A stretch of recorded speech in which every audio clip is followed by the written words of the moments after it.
আসসালামু আলাইকুম রহমতুল্লাহি ওয়া বারাকাতুহু। আশা করি এখন বাংলাদেশের সব মানুষ খুব বেশি খুশি আছে। আমাদের নেতা ভবিষ্যৎ সরকার তারেকুর রহমান তারেক জিয়া গতকালকে বাংলাদেশও আইছে। আসলে এই জিনিস থেকে কিছু জিনিস বুঝতাম পারছি,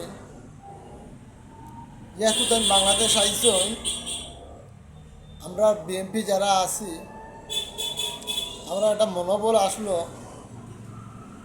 যে তারেক জিয়া যদি বাংলাদেশে না আনতে আমরা ইলেকশনটা করবো কীভাবে। যাই হোক, তারেক জিয়া বাংলাদেশও আইসেন, আমি উনিয়া অত্যন্ত খুশি হয়েছি।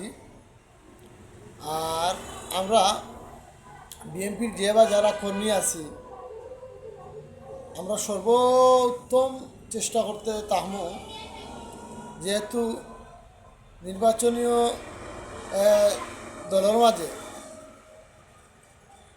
বাক্কা কয়েকটা দল নির্বাচনও আছে, যেহেতু আমরা সর্বোত্তম চেষ্টা করবো বুটগুলা যেন রাতকে কাস্ট না হয়, রাতের মধ্যে বুটগুলা কাস্ট করা না হয়।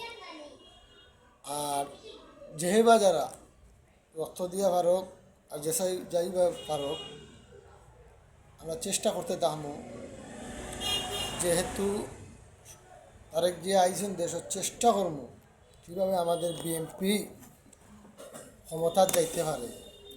আর হ্যাঁ, আমার এই রকম ভিডিও অনেকে দেখুন, অনেক রকম মন্তব্য করেন। আসলে যারা মন্তব্য করে তারা মূলত জামাত জামাত ছাড়া তো কেউ মন্তব্য করার কথা নয়।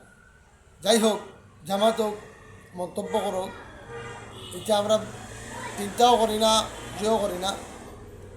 আর ইলেকশনও জানিয়া একটা জিনিস জানা রাখিও, ইলেকশনও এবার বিএনপি ক্ষমতা যাইব 100 ওই জিনিসটা আপনারা কইলাম। আপনারা ভিডিওটা বেশি বেশি করে শেয়ার করবা, যেহেতু অন্য আরও একজনে ভিডিওটা দেখতে পারে। সবাই ভালো থাকবা, সুস্থ থাকবা। ধন্যবাদ সবাইকে।